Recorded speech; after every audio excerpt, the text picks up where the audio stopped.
Good evening, everyone, and welcome back to another edition of Monster Mania. Now let's see. We've covered Universal, and we're going off on that, and now we're going to move to the Hammer. Yes, right? Why not, actually? So it's Hammer time, people. Okay, so let's recap. All right, I covered Hunchbacks, zombies, mummies. Now vampires. Why the hell not? Okay, I'm not effing around anymore. It's time. Let's dive right in, and that's what we're doing. I'm going to review some vampire films. Now I know what you're thinking. Wait a minute. Didn't you review a Dracula or a vampire movie in the last Monster Mania? Yes, I did, actually. The Universal and the Hammer spin-offs and remakes, actually, okay? But believe it or not, there's actually a non-canon Dracula film that I have not touched, actually, and that is Brides of Dracula, actually, okay? And the reason why it's non-canon is that, one, Christopher Lee is not in it, actually, playing Dracula. The role of Dracula instead is being played by David Peel, actually.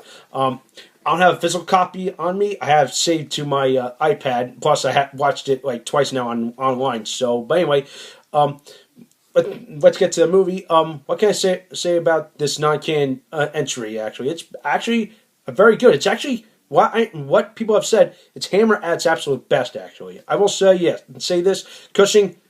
Phenomenal job, actually. Yeah, David Peel, even though Christopher Lee was absent, he did a good job playing the Count of, giving the character of Count Dracula justice, actually. Even though I felt like it was a little goofy at first, but I realized, he's good.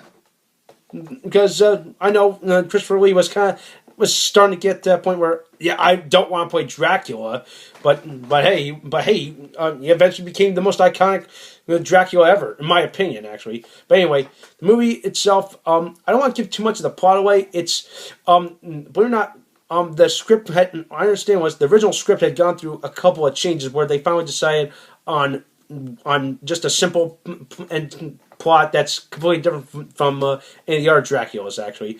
Although it kind of borrows the kind of haunted house cliche where a traveling stranger spends the night at the castle, supposedly, but then somehow, I don't want to give too much away, somehow she ends up meeting the Count, but she doesn't know who he is, and she ends up releasing him, or setting him free.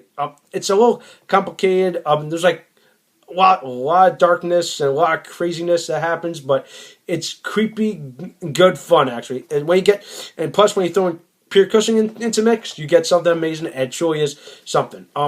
My only complaint about this movie was the female lead, actually, played by French actress Yvonne Monlaur. I believe that's how you pronounce it. She's very attractive for the time. She kind of pulled off the character well. The character, she was supposed to be portraying a teacher. She was trying to make her way to a school, an academy, and supposedly somehow, she gets trapped here, and it felt like her acting was a little wooden or stale at times, but she kind of rocked the look. But here's the thing: she may look good, but she's got to act the part. Okay, that's my only complaint about this movie. But everything else is pretty darn good, actually, especially Pierre Cushing. He carries most of this movie, in my opinion.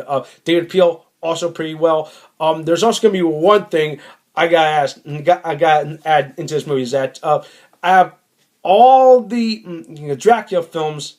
Believe it or not, Dracula actually bites Van Helsing, and Van Helsing actually, as soon as he gets big, he's like, oh my god, he goes into panic mode. He's like, oh my god, what do I do? What do I do to get this bite mark off me? Am I gonna become a demon or a vampire or something? And you just watch how it all happens. But of course, I'm not going to spoil too much of the movie, but you really gotta check it out. It's Hammer at its finest, acting good, except for Yvonne Monlaur. Sets, nothing too special.